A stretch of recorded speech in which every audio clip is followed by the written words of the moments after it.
তোমাদেরকে আমি কথা দিচ্ছি আর প্যাটিস দোকান থেকে কিনে খেতে হবে না। একবার এভাবে এত সুন্দরভাবে পটেটো প্যাটিস বানানো যায় সেটা সত্যি সবার হয়তো জানা থাকবে না। এতটাই ক্রিস্পি হবে, খেতে দুর্দান্ত লাগবে। তো hello friend, welcome back to my new video. তোমাদের ফুড বাঙালিতে ওয়েলকাম। আজকে নিয়ে চলে এসেছি পটেটো প্যাটিস, যেটা খেতে হয়েছিল পুরো একেবারে দোকানের মতন। আমার কথাটা একটু বিশ্বাস করে ফুল ভিডিওটা দেখতে থাকো, অবশ্যই তোমরাও পারবে এই রকমই প্যাটিস তৈরি করতে। তো ফার্স্টে নিয়েছি 2 বাটি ময়দা, কালো জিরে নিয়েছি অল্প পরিমাণে, লবণ দিয়েছি সামান্য পরিমাণে, আর গুঁড়ো চিনি দিয়েছি 2 চামচ পরিমাণে। এরপর সব উপকরণগুলো একে একে মিশ্রণ করে নিয়েছি। এরপর ময়ান তো লাগবেই, এর জন্য আমি রিফাইন অয়েল দিয়েছি, অনেকটা পরিমাণে দিয়েছি। তোমরা এখানে ঘিটাও অ্যাড করতে পারো, ঘিটা দিলেও খেতে অনেক সুন্দর লাগে। তো ঘিটাও তোমরা পারো দিতে। তো ভালোভাবে ময়ান করা কিন্তু কমপ্লিট হয়ে গেছে। এবার রুম টেম্পারেচারে জল দিয়েই কিন্তু একটা ডো তৈরি করে নিয়েছি। এরপর ওপর থেকে একটু রিফাইন অয়েল বুলিয়ে কিছুক্ষণ কিন্তু ঢাকা দিয়ে দেবো। চলো ততক্ষণ পুরটা তৈরি করে নিই। এখানে দেখো একটা মিশ্রণ করছি, এখানে কিছুটা পরিমাণে রিফাইন অয়েল দিয়েছি আর দেব 1 চামচ কর্নফ্লাওয়ার। একটা ব্যাটারের মতন তৈরি করে নিতে হবে, এটা আমাদের পরে কাজে লাগবে।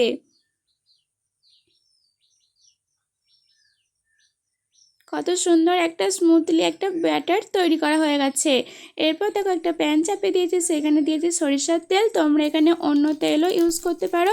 আর দিচ্ছি গোটা জিরে আর কালো সর্ষে আর কারি পাতা, এটা স্বাদটা অনেকটা ব্যালেন্স করে। এরপর ছোটো ছোটো কুচিয়ে রাখা আদা আর লঙ্কা কুচো। এবার এটাকে ভালোভাবে নাড়াচাড়া করে নিচ্ছি। একটু যখন ব্রাউন ব্রাউন কালারের চলে আসবে তখনই কিন্তু আগে থেকে সিদ্ধ করে রাখা আলুটা দিয়ে দিতে হবে। দেখো আমি এবার আলুটা দিয়ে দিচ্ছি।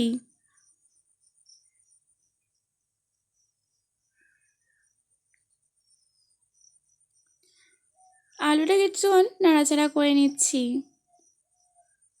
এরপর চলো এখানে কিছু মশলা অ্যাড করতে হবে, মশলাগুলো দেখে নিই কী কী মশলা লাগছে। সামান্য মশলা দিচ্ছি, আর এটা নিরামিষেতেই করছি, কোনো আমিষে করছি না। দেখো পরিমাণ মতো লবণ দিয়েছি, পরিমাণ মতো হলুদ দিয়েছি, জিরে গুঁড়ো ধনে গুঁড়ো দিয়েছি। তোমরা যদি আরেকটু ঝাল খেতে চাও তবে কিন্তু লাল মরিচ পাউডারটা অ্যাড করতে পারো। আমি আর ঝালটা দিইনি, ওই কাঁচা লঙ্কার ঝালটাই অনেকটা ঝাল ছিল, তাই আর ঝালটা দিইনি। এবার আলুটাকে কিন্তু বেশ কিছুক্ষণ ভাজা ভাজা করে নিতে হবে। এরপর ওপর থেকে ছড়িয়ে দিচ্ছি কিছুটা পরিমাণে কারি পাতা আর সিদ্ধ করে রাখা ছোলা। তোমরা এটা ছোলার বদলে বাদামও দিতে পারো, তোমাদের যেটা ইচ্ছা তোমরা সেটা দিতে পারো। তো আমার কিন্তু আলুর পুরটা রেডি হয়ে গেছে। এরপর চলো ডোটা দেখো কতটা নরম হয়ে গেছে। এরপর আরেকটু ভালোভাবে হাতে দিয়ে মেখে নিচ্ছি। এটা যত বেশি মাখবে তত কিন্তু বেশি ফুলবে আর তত ক্রিস্পি ভাবটা বেশি বেশি আসবে। এবার চলো লেচিটা কেটে নিই। দেখো আমার 7টা মতো লেচি হয়ে গেছে, 6টা মতন হয়েছে। তো যাই হোক, এরপর লেচিগুলো রুটির আকারে বেলে নিতে হবে। দেখো একটা রুটি নিয়েছি, আর ওই যে আগে থেকে তেলের আর কর্নফ্লাওয়ার মিশ্রণটা করে গেছিলাম সেই মিশ্রণটা ওপর থেকে ছড়িয়ে দিচ্ছি। আবারও একটা রুটি দিয়ে দিচ্ছি, আবারও ছড়িয়ে দিচ্ছি। এভাবে কিন্তু একের পর এক লেয়ারগুলো তৈরি করে নিতে হবে। যত বেশি লেয়ার তৈরি করবে ততই কিন্তু বেশি ফুলবে আর খেতেও কিন্তু অনেকটা ক্রিস্পি হবে। তাই চাইবে যে যতগুলো লেচির করবে সব লেচিগুলোই যেন দিয়ে দেওয়ার একেবারে। দেখো আমার লাস্ট ফিনিশিংয়ে আমি সবটা দিয়ে দেওয়ার পর এ সাইড ও সাইড ভালোভাবে কিন্তু মুড়ে নিচ্ছি।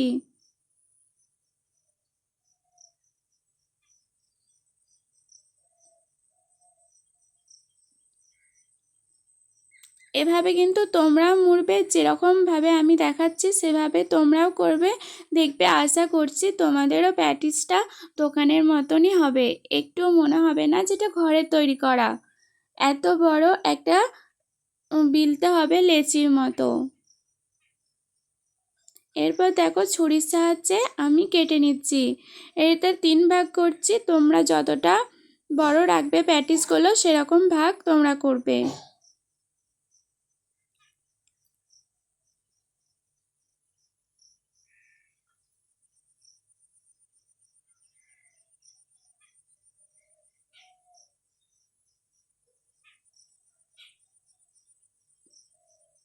এরপর মিডিলে দেখো ওই যে আলুর পুরটা করে রেখেছিলাম, সেই আলুর পুরটা এরপর দিয়ে দিচ্ছি।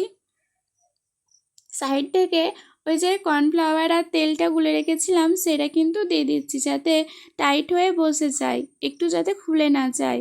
এরপর দেখো কিভাবে আমি মুড়ছি, এই মোড়াটাই কিন্তু আসল। মোড়াটা দেখে নিলেই কিন্তু সবটা ঠিকঠাকভাবে করতে পারবে।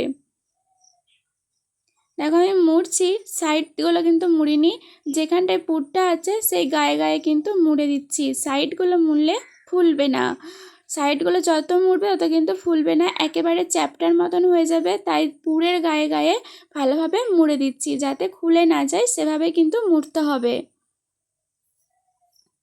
সব কটাই কিন্তু আমি এভাবেই কিন্তু মুড়ছি, তোমরা দেখো ভালো করে, তোমরা তাহলেই বুঝতে পারবে। আর এভাবেই কিন্তু তোমরাও মুড়বে, না হলে কিন্তু প্যাটিস মুচমুচে হবে না আর ফুলবেও না।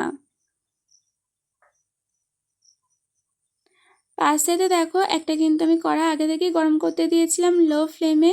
তো দেখো এরপর প্যাটিসগুলো কিন্তু তেলেতে দিয়ে দিচ্ছি। এটা লো ফ্লেমেই করতে হবে, হাই হিটে করলে হবে না, হাই হিটে করলে পুড়ে যেতে পারে। এটা যখনই ব্রাউন ব্রাউন কালার চলে আসবে তখনই কিন্তু এটা তুলে নিতে হবে। হাই ফ্লেমে করলে কী হয় বলো তো, মুচমুচে ভাবটা থাকবে না, লো ফ্লেমে করলে মুচমুচে ভাবটা থাকবে। তো দেখো আমার কিন্তু প্যাটিস রেডি। কোনো গেস্ট হুট করে চলে এলে এটা কিন্তু চটজলদি বানিয়ে দিতে পারবে বা রেখে দিতেও পারবে। এটা যেহেতু নিরামিষই সেহেতু উপোস পার্বতেও কিন্তু অনায়াসে খাওয়া যেতে পারে। তো চলো তোমাদেরকে একটা ভেঙে দেখাই যে কতটা ক্রিস্পি হয়েছে। দেখো তো বন্ধুরা, তোমাদেরকে তো খুব সুন্দরভাবে একটা পটেটো প্যাটিস করে দেখালাম, এবার বাড়িতে চটজলদি ট্রাই করে নাও। তো বন্ধুরা, তোমাদের ভিডিওটা কেমন লাগলো অবশ্যই জানিও, ভালো লাগলে লাইক কমেন্ট শেয়ার সাবস্ক্রাইব করে আমার পাশে থাকবে। আর নতুন বন্ধু আমার কোনো ভিডিও থাকলে সাবস্ক্রাইব করে আমার পাশে থেকো। তো বন্ধুরা, তোমরা অনেক ভালো থেকো, সুস্থ থেকো। আজকের মতন এই পর্যন্তই, টাটা।